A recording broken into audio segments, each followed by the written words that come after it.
पुणे शहर महाराष्ट्र की सांस्कृतिक राजधानी। दिन में यह शहर अपनी चहल पहल, आधुनिकता और शिक्षा संस्थानों के लिए जाना जाता है। लेकिन इसी शहर के बीचों बीच खड़ा है एक खंडहर नुमा महल, शनिवार वाड़ा। आज यह जगह एक टूरिस्ट स्पॉट है। यहाँ रोज सैकड़ों लोग घूमने आते हैं, लेकिन जब सूरज ढलता है तो वही शनिवार वाड़ा भारत के सबसे डरावने स्थलों में बदल जाता है।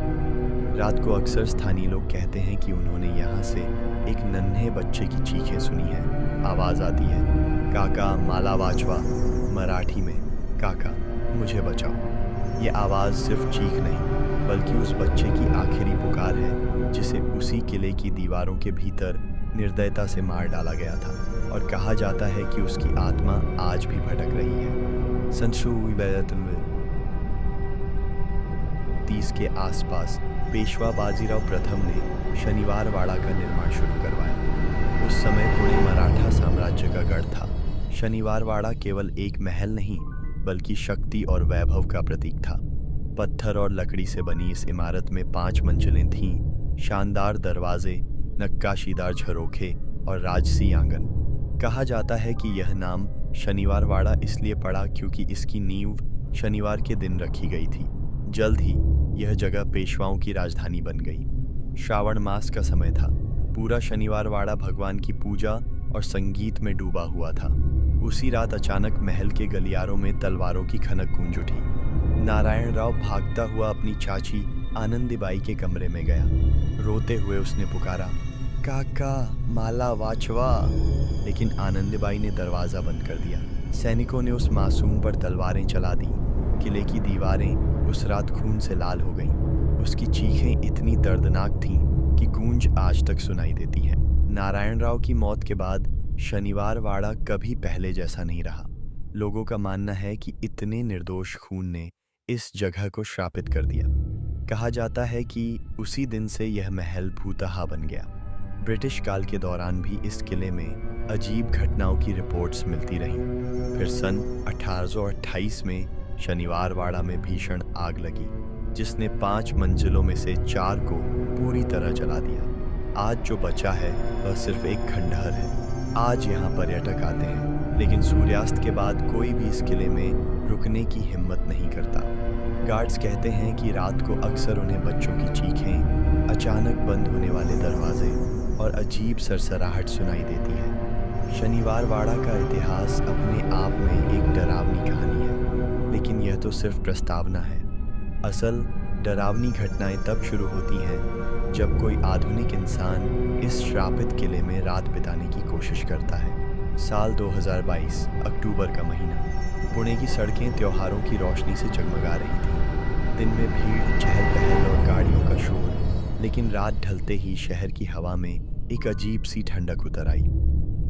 पुणे के ही रहने वाले 5 दोस्त, आदित्य यूट्यूबर और डॉक्यूमेंट्री मेकर, नेहा इतिहास में MA, राहुल डर से बेपरवाह रोमांच का शौकीन, मीरा संवेदनशील जल्दी डरने वाली और समीर टेक्निकल एक्सपर्ट और कैमरामैन एक कैफे में बैठे थे।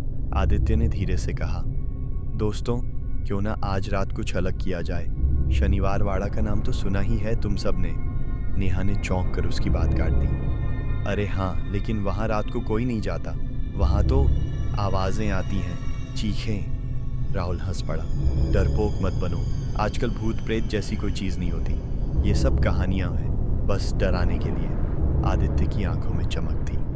सोचो, अगर हम वहाँ रात बिताएं और इस पर डॉक्यूमेंट्री बनाएं तो हमारा चैनल वायरल हो जाएगा।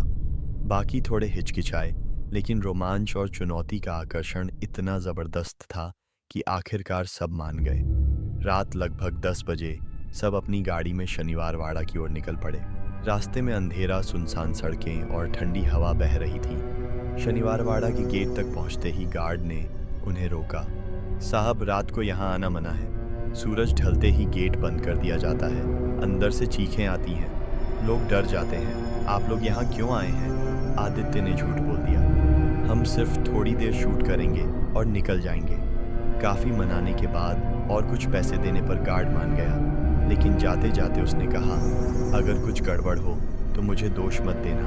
अंदर वो बच्चा अब भी चीखता है। गेट खुलते ही उनकी गाड़ी अंदर चली गई। चांदनी में शनिवार वाड़ा का खंडहर और भी रहस्यमय लग रहा था। टूटी दीवारें, झूलते पेड़ और खाली आंगन। समीर ने कैमरा ऑन किया।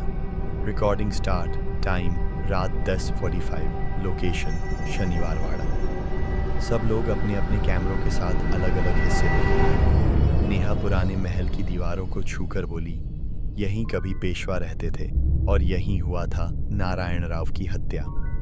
जैसे ही उसने यह कहा, मीरा के कान में हल्की सी आवाज गूंजी, काका, माला वाचवा। मीरा डर के मारे कांप उठी। तुमने सुना? किसी ने कुछ कहा? लेकिन राहुल ने हंसते हुए कहा, यह सब तुम्हारा वहम है। करीब 11:30 बजे वो सब महल के बीच बने बड़े आंगन में पहुंचे। वहीं वो जगह थी जहां से सबसे ज्यादा डरावनी घटनाओं की रिपोर्ट आती थी। अचानक हवा का तेज झोंका आया। दीवार पर टंगा टूटा हुआ लकड़ी का दरवाजा जोर से बजने लगा। ठक ठक ठक। कैमरे की स्क्रीन पर हल्की सी धुंधली परछाई दिखी। समीर ने फोकस किया, लेकिन कुछ सेकंड में वो गायब हो गई। नेहा ने धीरे से कहा, इतिहास में लिखा है कि रात को यहाँ उसी बच्चे की आत्मा घूमती है। लोगों ने उसकी चीखें सुनी हैं। आदित्य ने कैमरे की तरफ देखा और बोला, अगर ये सच है तो हम आज इसकी रिकॉर्डिंग जरूर करेंगे। रात का समय 12:05 बजा। सब अचानक चुप हो गए। चारों ओर सन्नाटा, सिर्फ झिंगुरों की आवाज। फिर अचानक आवाज आई, काका, माला वाचवा।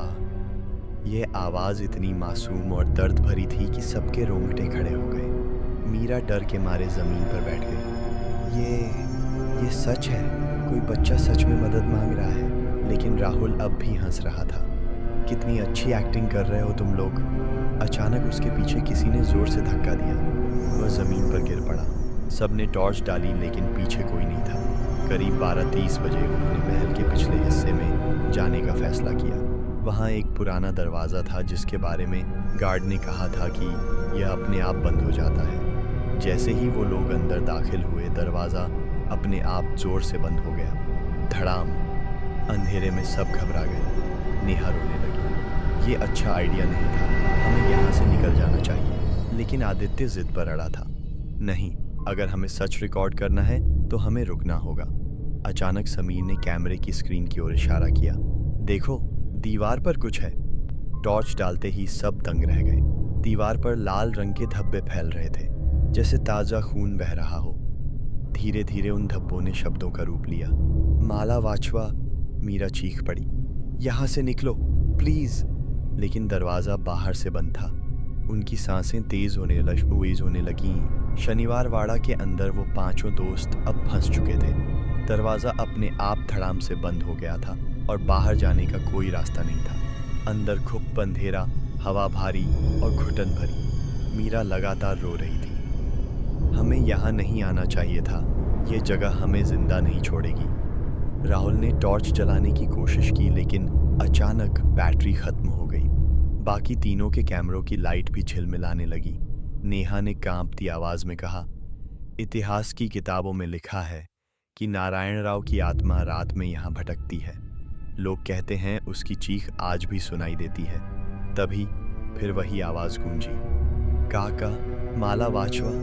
लेकिन इस बार आवाज बहुत पास से आई थी, इतनी पास कि सब ने अपने कान ढक लिए।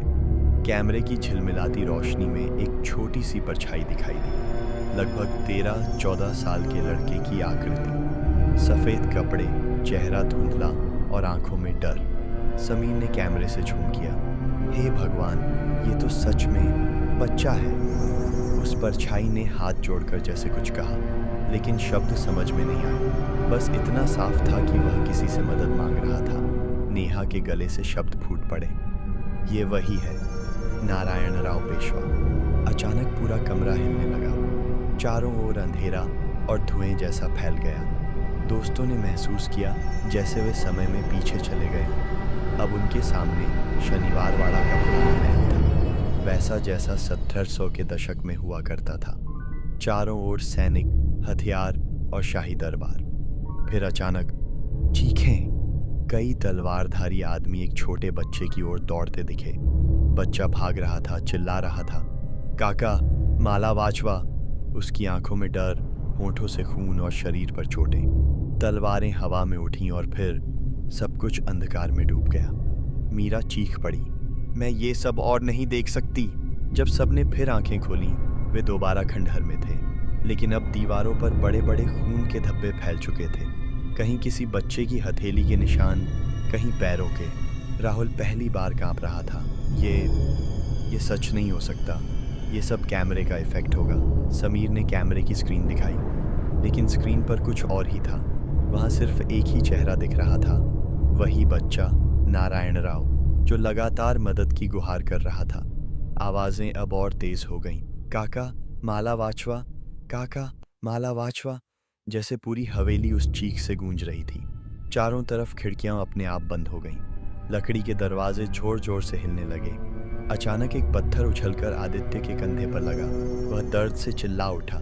नेहा ने कांपते हुए कहा, ये आत्मा सिर्फ अपनी मौत का दर्द नहीं दिखा रही, ये गुस्से में है। रात के करीब 1:30 बजे होंगे। अब उनकी सांसें भारी हो गई थी। मीरा बार बार बेहोश हो रही थी। समीर कैमरा पकड़कर बुरी तरह कांप रहा था। नेहा ने एक बात याद की, इतिहास में लिखा है कि नारायण राव को मारने का षड्यंत्र उसके ही चाचा रघुनाथ राव और चाची आनंदीबाई ने रचा था। शायद इसी वजह से उसकी आत्मा बार बार काका माला वाचवा पुकारती है। वो आज तक अपने गुनहगारों से न्याय चाहता है। अचानक एक दरवाज़ा अपने आप खुला। अंदर से लाल रोशनी आ रही थी, जैसे किसी ने मशाल जला रखी हो। राहुल ने हिम्मत करके कहा, अगर हमें यहाँ से निकलना है तो हमें उस दरवाजे के अंदर जाना होगा। दरवाज़ा खुलते ही सब चौंक गए। अंदर से हल्की सी लाल रोशनी निकल रही थी। ऐसा लग रहा था जैसे किसी ने मशाल जलाई हो, लेकिन वहाँ कोई नहीं था। आदित्य ने सबसे आगे बढ़ते हुए कहा, दोस्तों यही रास्ता है। अगर यहाँ कोई राज छुपा है तो हमें यही मिलेगा। मीरा ने उसका हाथ पकड़ लिया। प्लीज़ मत जाओ, मुझे लग रहा है हम वापस नहीं आ पाएंगे। नेहा ने गहरी सांस ली और बोली, अब हम लौट नहीं सकते, हमें सच जानना ही होगा। सब धीरे धीरे उस दरवाजे से अंदर गए। सीढ़ियाँ नीचे की ओर जा रही थीं। नीचे तहखाना था, जहाँ कभी पेशवाओं का खजाना और गुप्त कक्ष हुआ करते थे, लेकिन अब वहाँ सिर्फ सड़न और अंधेरा था। चारों ओर दीवारों पर जले हुए दीपक के निशान थे। ऐसा लग रहा था जैसे सदियों पहले यहाँ कोई अनुष्ठान हुआ हो। अचानक हवा ठंडी हो गई, हर सांस भारी लगने लगी। समीर ने कैमरे पर फोकस किया और बोला, रिकॉर्ड हो रहा है। अगर हम वापस नहीं गए तो ये फुटेज ही सबूत होगा। जैसे ही वो तहखाने में पहुंचे, अचानक सबके सामने एक दृश्य उभर आया, जैसे दीवारें पर्दे बन गई हों और उन पर अतीत की झलक दिख रही हो। उन्होंने देखा, एक कमरे में कई दरबारी बैठे हैं। बीच में रघुनाथ राव और आनंदीबाई षड्यंत्र रच रहे हैं। उनकी आंखों में सत्ता की भूख और चेहरे पर क्रूरता। रघुनाथ राव कह रहा था, ये छोटा बच्चा अगर जिंदा रहा तो मैं कभी पेशवा नहीं बन पाऊंगा। आनंदीबाई मुस्कुराई, फिक्र मत कीजिए, मैं सब संभाल लूंगी। उस दृश्य के बीच नारायण राव भागता हुआ दिखाई दिया। उसकी चीखें फिर से गूंजने लगी, काका माला वाचवा। मीरा ने चिल्लाकर कहा, बस करो, हमें ये सब क्यों दिखा रहे हो। अचानक दृश्य गायब हो गया और अब उनके सामने वही परछाई खड़ी थी। 13 साल का बच्चा, खून से सना, आंखों में आंसू। उसने हाथ जोड़कर कहा, तुम मुझे बचाने आए हो? सदियों से मैं मदद पुकार रहा हूँ। नेहा कांपते हुए बोली, हम तुम्हें बचा नहीं सकते, लेकिन तुम्हारी कहानी दुनिया तक पहुंचा सकते हैं। लोग जानेंगे तुम्हारे साथ क्या हुआ था। लेकिन आत्मा का चेहरा अचानक विकृत हो गया। उसकी मासूमियत गायब हो गई और गुस्से की आग भर गई। तुम भी झूठ बोल रहे हो। सदियों से हर कोई मुझे धोखा देता आया है, अब तुम भी मरोगे। तहखाने की दीवारों से काले धुएं जैसी परछाइयां निकलने लगीं। उनका आकार तलवार लिए सैनिकों जैसा था। वे पांचों दोस्तों को घेरने लगे। राहुल ने पहली बार डर से चीखते हुए कहा, ये हमें मार डालेंगे। समीर ने कैमरा जमीन पर गिरा दिया। स्क्रीन पर अब सिर्फ खून की लकीरें दिख रही थीं। नेहा ने साहस जुटाकर कहा, नारायण राव, अगर तुम्हें न्याय चाहिए तो हमें जिंदा छोड़ दो। हम तुम्हारी कहानी पूरी दुनिया तक पहुंचाएंगे। लोग तुम्हारे काका की गद्दारी को जानेंगे। कुछ देर के लिए सब शांत हो गया। बच्चे की आत्मा फिर से मासूम दिखने लगी। उसकी आंखों से आंसू टपकने लगे। उसने धीरे से कहा, मुझे अब भी दर्द है, मेरी आत्मा आज तक मुक्त नहीं हुई। मीरा ने रोते हुए कहा, हम तुम्हारी मदद करेंगे, लेकिन प्लीज हमें छोड़ दो। आत्मा ने हाथ उठाया और चारों ओर की परछाइयां धीरे धीरे गायब हो गई। अचानक तहखाने की एक दीवार खुल गई। अंदर एक संकरा रास्ता था, जैसे ये तहखाना उन्हें बाहर जाने का मौका दे रहा हो। आदित्य ने कहा, चलो, यही हमारी बच निकलने की राह है। सब जल्दी जल्दी उस रास्ते से बाहर भागे। पीछे से आखिरी बार वही आवाज गूंजी, काका माला वाचवा। संकरे रास्ते से भागते हुए वो पांचों दोस्त आखिरकार शनिवार वाड़ा के आंगन में आ पहुंचे। चांद अब सिर पर था और हवेली खून की तरह लाल रोशनी में डूबी हुई लग रही थी। सबकी सांसें फूल रही थी। मीरा लगभग बेहोश हो चुकी थी। समीर का कैमरा हाथ से छूटकर गिर चुका था, लेकिन वह अब भी रिकॉर्ड कर रहा था। आदित्य ने कांपते हुए कहा, हम बच गए। लेकिन तभी अचानक हवा में वही मासूम आवाज गूंजी, काका माला वाचवा। सबका खून जम गया। किले की दीवारें कांपने लगीं। ऐसा लग रहा था जैसे शनिवार वाड़ा खुद जिंदा हो। वे सब गेट की ओर भागे, लेकिन गेट पर पहुंचते ही देखा कि वह भारी दरवाजा अपने आप बंद हो चुका था। लोहे की जंजीरें अपने आप लिपटकर उसे कस चुकी थीं। राहुल ने जोर से खींचा, लेकिन जंजीरें और कस गईं। नेहा ने घबराकर कहा, ये आत्मा हमें बाहर नहीं जाने देगी, ये श्राप अभी भी जिंदा है। अचानक आंगन के बीच धुंध घनी हो गई। उस धुंध से धीरे धीरे वही बच्चा उभर आया, नारायण राव पेशवा। उसकी आंखों से खून बह रहा था। शरीर पर तलवारों के निशान थे। उसने दोनों हाथ उठाए और चीखा, काका माला वाचवा, तुम सब भी धोखेबाज हो, अब तुम्हें भी मेरे साथ मरना होगा। परछाइयां फिर से उभर आईं। सैनिकों के साए तलवारें उठाए पांचों दोस्तों की ओर बढ़ने लगे। मीरा डर से चीख पड़ी, हमें बचाओ। नेहा अचानक आगे बढ़ी। उसने दोनों हाथ जोड़कर नारायण राव की आत्मा से कहा, हम गुनहगार नहीं हैं, हम सिर्फ तुम्हारी कहानी दुनिया तक पहुंचाना चाहते हैं। तुम्हारी चीख को सब सुनेंगे। सदियों से जो लोग तुम्हारे दर्द को नजरअंदाज कर रहे हैं, अब उन्हें सच पता चलेगा।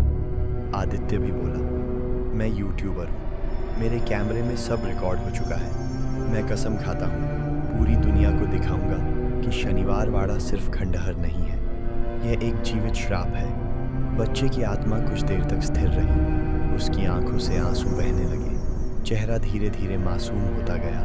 उसने धीमी आवाज में कहा, अगर तुम सच में ऐसा करोगे तो शायद मेरी आत्मा को शांति मिले। धीरे धीरे सैनिकों की परछाइयां गायब हो गईं। हवा में ठंडक कम हो गई और भारी गेट अपने आप खुल गया। सुबह होने लगी थी। पांचों दोस्त लड़खड़ाते हुए शनिवार वाड़ा से बाहर निकले। गार्ड ने उन्हें देखकर हैरानी से कहा, तुम जिंदा कैसे हो? जो भी अंदर रात बिताता है वो कभी सुबह तक नहीं लौटता। सब चुप रहे।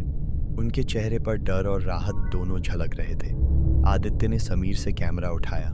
स्क्रीन पर अब भी वही सब रिकॉर्ड था, खून, दीवारें, परछाइयां और नारायण राव की आत्मा। उस रात के बाद सबकी जिंदगी बदल गई। आदित्य ने डॉक्यूमेंट्री बनाई। वीडियो इंटरनेट पर अपलोड हुआ और लाखों लोगों ने देखा। लोगों ने पहली बार नारायण राव पेशवा की चीख सुनी, काका माला वाचवा। लेकिन कुछ अजीब हुआ। वीडियो देखने के बाद कई लोगों ने शिकायत की कि रात में उन्हें भी वही आवाज़ सुनाई देने लगी। किसी को सपनों में नारायण राव दिखाई दिया। किसी ने अपने घर की दीवारों पर खून के धब्बे देखे। धीरे धीरे लोगों को समझ में आया, शनिवार वाड़ा का श्राप सिर्फ किले तक सीमित नहीं है, अब वह उन सब तक फैल चुका है जिन्होंने उसकी कहानी सुनी है। आदित्य और उसके दोस्तों की जिंदगी भी कभी सामान्य नहीं रही। मीरा रात में सोते सोते चीख उठती थी। समीर का कैमरा अपने आप ऑन होकर वही आवाज़ रिकॉर्ड करता। राहुल की हंसी पूरी तरह गायब हो गई थी। नेहा बार बार इतिहास की किताबों में झांकती और हर पन्ने पर खून के धब्बे देखती। और एक रात आदित्य ने अपने कमरे में वही आवाज़ सुनी, इतनी पास, इतनी साफ, काका माला वाचवा। उसने मुड़कर देखा। कमरे के कोने में वही 13 साल का बच्चा खड़ा था। लाल आंखें, खून से भीगा शरीर। और यहीं ख़त्म होती है शनिवार वाड़ा की कहानी। लेकिन याद रखना, अगर तुमने ये कहानी ध्यान से सुनी है तो शायद आज रात तुम्हारे कानों में भी गूंजे वही शब्द, काका माला वाचवा। दोस्तों, अगर आपको ये वीडियो पसंद आया हो तो इस वीडियो को लाइक करें और हमारे इस चैनल को सब्सक्राइब करना न भूलें।